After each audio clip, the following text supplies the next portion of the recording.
Tikulandireni pano pa Malawi Wathu channel pamene tifuna tupaseni news za Chingerezi kuchokera ku MBC. Tenikhale pompo tionere kuti mumene muli nkhani zotani. Zikomo kwambiri kwa omwe mnapanga subscribe, tikuthokoza kwambiri mnapanga support this page. Kwa omwe sanapanga subscribe, tapangani subscribe kuti muzimva kapena muzionera tinkhani tomwe tokuma tomwe timakupasani pano pa page ya Malawi Wathu. Tapangani subscribe ndithu. Thank you for joining us. Now the news in detail. The Roads Authority says damage to roads and bridges caused by the recent heavy rains in Kota will not affect the timeline or resource allocation for the ongoing rehabilitation of the M5 road. Director of Major Projects at the Roads Authority, Engineer Joe Longway, made the remarks when the Minister of Transport and Public Works, Japi Muhango, inspected rehabilitation works on damaged roads and bridges in the district. More in this report by Lonjeson Sodoga. The M5 road is a crucial route connecting several lakeshore districts in the southern, central and northern regions of Malawi. The road has been in bad shape, leading to recent rehabilitation efforts and ongoing repair works to improve drainage and bridge resilience. Despite these efforts, the road was recently affected by floods, prompting the Roads Authority to carry out renovation works and establish temporary diversions to restore traffic flow. When Transport and Public Works Minister Japi Muhango visited the M5 road, he found most of the damaged roads and bridges repaired and people are passing through, while work on the M18 bridge is still underway. Speaking after inspection, Muhango said he is satisfied with the way contractors are carrying out restoration works. According to Muhango, by the end of this week, temporary rehabilitation works on M18 road, which connects Kasungu, Nchisi and Nkota districts, are expected to be complete. Now that the water levels have come down, there is now access. That's why you can see that the contractors are now working. Otherwise, the way it was a week or so ago, it was impossible because the water levels were very high, so no one would have been working on these sites. But now that the water levels have gone down, the contractors are able to work. That's why we've been able to produce so much work in the shortest possible time. And we are hopeful that in the next 4 or 5 days, this section should also be open to traffic. I'm glad that the road is now open, not this section rather, but the M5 is now open to traffic. Vehicles are now able to pass. Director of Major Projects at Roads Authority, Engineer Joe Longway, has assured Malawians that the original works to rehabilitate the M5 road have not been affected and the road is expected to be completed within the set time frame. In terms of time, we are not much affected because according to contractors' program on the M5, there was a window because this is rainy season. And these floods hit us during rainy season. So there was a window that contractor was not very active in this period. He was concentrating on some minor works. So we cannot say that we are heavily affected by these damages. In terms of resources, yes, government has mobilized resources that we should be able to take care of these damages that have hit us. Weeks ago, heavy rains damaged and washed away roads, houses, crops and bridges in Nkota district and other parts of the country. Lonjeson Sodoka, MBC News, Nkota. The Ministry of Finance is set to engage youths from across the country in the ongoing pre-budget consultations aimed at incorporating young people's views into the national budget. Director of Programs at the National Youth Council of Malawi, Williot Lumbe, has welcomed the initiative, describing it as a clear demonstration of the government's commitment to inclusive development. According to Lumbe, the meeting is expected to take place in Lilongwe. Details with Emmanuel Chukonso. As government intensifies consultations ahead of the next national budget, the Ministry of Finance is expected to engage youths from across Malawi at the Bingu International Convention Center BICC in Lilongwe on Monday next week. According to the National Youth Council of Malawi, NICOM, the meeting is expected to provide a platform for young people to present their challenges, propose solutions, and make recommendations on how youths can actively contribute to the country's economic growth. Director of Programs at NICOM, Williot Lumbe, has welcomed the initiative, describing it as a sign of government's commitment to inclusive development. It speaks volumes of the government's commitment towards youth development. You might recall that President Professor Arthur Peter Mutharika, when he was presiding over the oath of office of cabinet ministers, he said that he wants young people to be everywhere, to be part of the economy, and that government should provide necessary tools to enable young people. Lumbe has also assured young people of the continuation of Youth Innovation Fund, saying the initiative is already yielding positive results, with over 250 youths accessing the 2 billion kwacha fund in the first phase. He further hailed President Professor Arthur Peter Mutharika for prioritizing youth empowerment, including the decision to allocate 100 million Malawi kwacha per constituency towards youth-led development initiatives. We know that the government has already committed to provide 100 million per constituency for all the 229 constituencies, which translates to 22.9 billion. And we want you to be active, to be proactive enough, and when another opportunity comes, probably in April or May, please do an application. Let us see what you're doing and allow us to support your innovation, your enterprise and business. The youth drawn from all regions of the country are expected to use the meeting to engage directly with the Minister of Finance as government finalizes preparations for the upcoming national budget. Emmanuel Chikonso, MBC News, Lilongwe. The Minister of Finance, Joseph Manambeka, is meeting with stakeholders in the southern region this morning in Blantyre as part of the ongoing pre-budget consultation meetings that the ministry is undertaking. Last week, the Ministry of Finance conducted similar sessions in Lilongwe last week and last Monday in Mzuzu. Through the meetings, the ministry is collecting input from stakeholders towards the formulation of the 2026-2027 national budget. The Ministry of Lands is set to commence a land audit exercise aimed at mapping and validating land ownership across the country. Minister of Lands, Chimwemwe Chipongo, announced this during a press briefing held in Lilongwe under the theme, Respecting the Rule of Law to Stop Corruption. Chipongo has also warned individuals that have illegally acquired land to rescind their actions and surrender the land within 14 days. Details in this report by Trust Officer. The plan to commence land audit is part of a broader effort by government to ensure that no land is idle and that land developers are following the designated development plans of the city to ensure there is law and order in the sector. Minister of Lands, Chimwemwe Chipungu, highlights that the initiative will also help to flush out fake title deeds and help root out corrupt practices.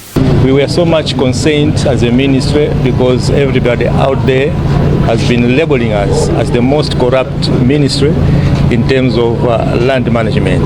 So we wanted to assure Malawians that it's their right to acquire land, but they should acquire the land in a more procedural manner. And Minister of Homeland Security, Peter Mukito, has also ordered the Malawi Police Service to arrest anyone involved in land grabbing, regardless of their political affiliation. As the Minister of Homeland Security and Secretary General of the Democratic Progressive Party, with authority from the President, His Excellency Professor Arthur Peter Mutharika, I order the Malawi Police Service and all law enforcement agencies to act without delay, arrest anyone found involved in land grabbing. Among others, government plans to improve and promote equitable access to land, as well as a secure land tenure, which is a catalyst for both foreign and local investment. Trust Office, MBC News, Lilongwe. The Department of Fisheries in Mangochi has urged the fishing community to strictly adhere to fishing rules and regulations as the district continues to observe closed fishing season for commercial fishermen operating trawlers. Principal Fisheries Officer for the district, William Chira, made the appeal in an interview with MBC as the fishing closed season is set to end next month. According to Chira, the period is crucial as it helps promote sustainability and allow fish to breed. Sotinda Ndazi has compiled this report, being read by Owen Mavula.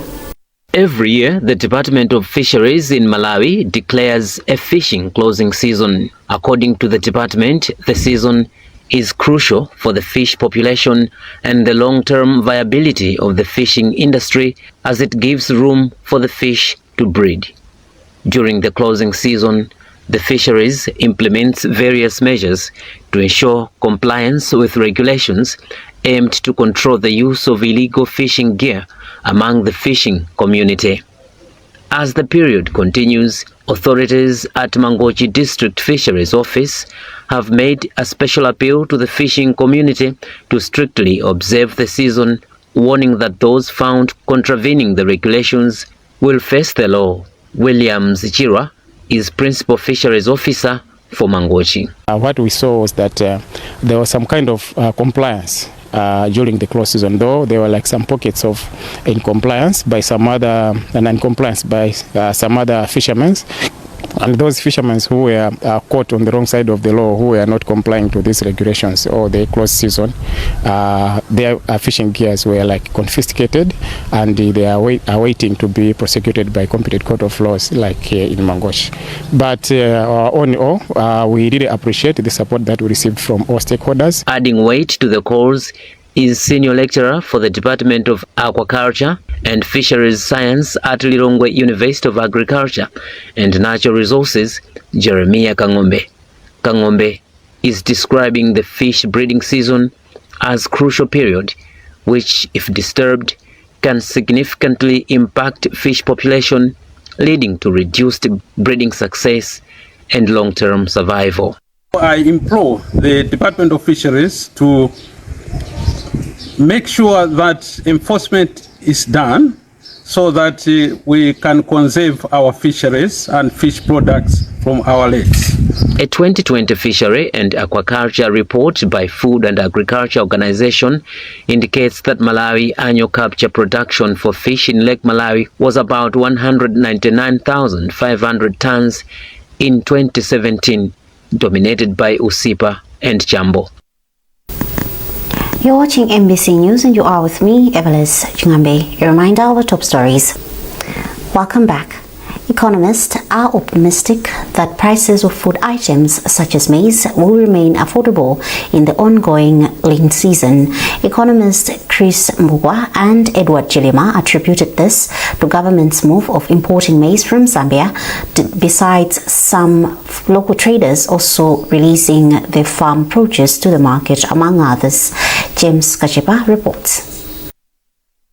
In the recent past years, the lean season that covers months from October to March has been known with high prices of food items, especially maize. Having analyzed market price trends of food items in recent months, economist Edward Chilima, who is also former Economics Association of Malawi president, says the atmosphere remains certain that prices of food items will continue to go down as compared to the past years. The expectation is that this is going to continue because just a few months from now, we're going to be harvesting. So there isn't much pressure being created. So we should expect that the food inflation should continue to come down. Magnitude of the decline depends on how low or how stable the maize prices will be. But generally, the trend should be downward. Also weighing in views is Chris Mbugwa. He describes the continued food price improvements as a result of government's commitment to provide for Malawian, adding that the importation of maize has made the tremendous boost to the availability of the staple food. Owing to the government intervention on the market by bringing maize from Zambia, but also those that were holding maize, they have started to release the maize during this period. Owing to the government intervention that maize will be available on the market, we are likely to see moderate food inflation during these months of January to March, which ironically is not what we have experienced in the past. In the past, we expected to have a high food inflation during this period. Between January and February last year, the 50 kg bag of maize was sold at nearly 100,000 kwacha. But now, according to the International Food Policy Research Institute, the same 50 kg bag of maize is going nearly at 50,000 kwacha in most of the areas across the country. James Kachepa, MBC News, Blantyre. Government, through its development partners, the World Food Programme WFP and Malawi Network of Older Persons Organization, MANEPO, has launched a 3-month-long maize distribution drive in Blantyre. Speaking during the launch of the initiative in the area of Traditional Authority Chigaru, Executive Director for MANEPO, Andrew Kavala, said the exercise intends to reach out to about 35,000 hunger-stricken households. We have a report by Geoffrey Chinawa. The Malawi Network of Older Persons Organization MANEPO with the World Food Programme WFP have launched maize distribution exercise in Blantyre. This is to cushion the suffering of hunger-stricken households in the area. Speaking during the official launch of the initiative, Executive Director for MANEPO Andrew Kavala said the intervention will be 3 months long. Quite very exciting. You can see the faces here that people are very excited. We have continued as we have done before, encouraging them to make use of the maize which they are getting today. Quite very often you find people getting a bag today, before they even get home, half of it is already sold. So we are encouraging them to utilize the maize which they have received, and let me also mention that we will be here till March, till people are able to start using their maize from the field. But needless to say, this is quite very encouraging, and we applaud government for being very handy to ensure that the households which are food insecure are supported. 80-year-old Alice Thomas is among the beneficiaries. She has since commended government for coming to their rescue. Meanwhile, District Disaster Risk Management Officer for Blantyre, Priscilla Kamula, has called on the beneficiaries to use the help for the intended purposes. The situation is serious in a state that we had a lot of households that were using or relying on mangoes, fresh mangoes. They would boil them and eat them. And as you know that the mango season has gone, now it's going to an end. We had some reports, even some reports of households not having food to sustain them even for a week. So that's when we saw the seriousness of the food insecurity situation in Blantyre. Beneficiary households will receive 50 kilograms of maize each from this month of January until March this year. Late last year, the country's leader, President Professor Arthur Peter Mutharika, declared a state of disaster in the country following the food shortage situation. Jeffrey Shinawa, MBC News, Blantyre. Mzuzu City Council says it has made significant strides in its efforts to deal with illegal vending in the city to ensure that vendors ply their businesses in designated places. Mayor for the city, Jembekezo Moses, says most vendors are complying and others are voluntarily relocating from the streets. On poor drainage and road network, Moses says the council has started sealing some potholes, realizing that good roads facilitate business activities.